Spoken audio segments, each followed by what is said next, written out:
So mga kapars, meron tayong matutunghayan na talaga naman napaka-amazing na ibon. Ito mga kapars, meron na talaga itong pangalan na ano, ang pangalan nitong ibon na ito mga kapars, si Waki. Pero ang ibon na ito mga kapars ay uwak. Alam naman natin yan at marami sa atin nakakaalam na ang ibon na ito mga kapars ay uwak.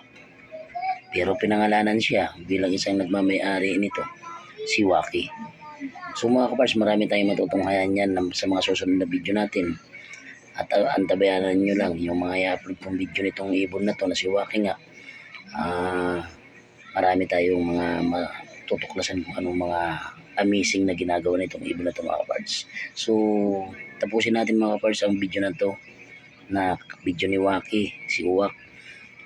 At naman na at i-like nyo lang, i-share, comment, para at least matuwa naman yung ating mga viewers nito mga kapars, yung mga hindi pa nakapanood na kwento ni Waki. So mga kapars, bali itong ibon na ito mga kapars, umpisa natin ang kwento ng ibon na ito mga kapars na si Waki nga. Ito, tatlo silang magkakapatid mga kapars. Bali sisiw pa itong nakuha ng may-ari.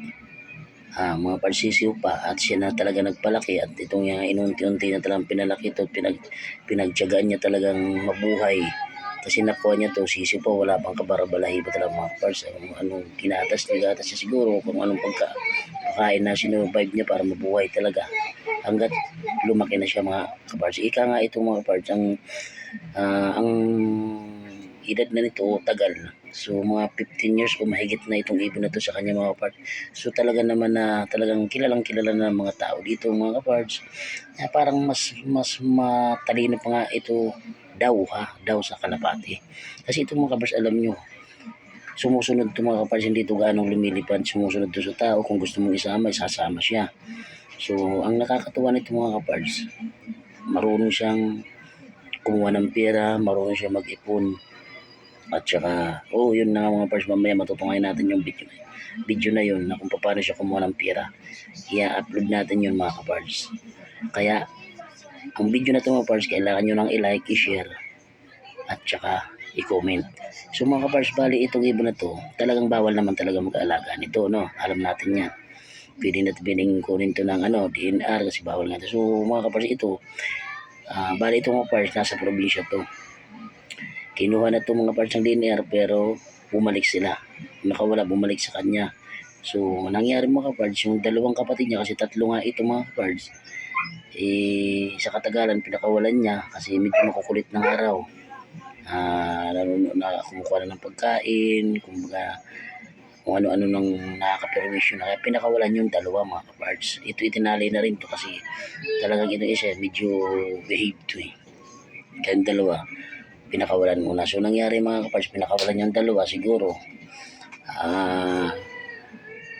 nakuha na ng magulang niya, tamang dinakit yung tawagin niya sa mga ibon sumama na din sa mga magulang niya yung dalawa. So hindi na nga nakabalik. Hindi nga alam mga kapars kung yun nga talaga ang totoong kwento nun, kung dinagit nga ng mga magulang niya ng ibon na itong si mga kapatid nito ni Waki, o binaril o ano nang ginawa, kasi hindi na raw nakabalik yung dalawa mga kaparts. So hindi natin alam kung anong nangyari dun sa dalawa, ba't hindi nakabalik. So ito na lang mga kaparts ang natitira, si Waki na lang ang natitira dito. So ito mga kaparts, halos tumagal na to, mahigit ng 15 years to dito, ibig na to mga kaparts. So talaga naman amazing kung paano siya kumilos. Marunong siya, kung gusto siyang isama, sasama siya, pupunta sa tindahan, mamimili rin siya ng kung anong gusto niyang kakainin. So mga kapars, itong mga kapars, kaya napapansin natin na kung bakit siya nakatali, kasi mga kapars, tinali siya kasi minsan may mga manok dyan, may mga kung ano-ano pang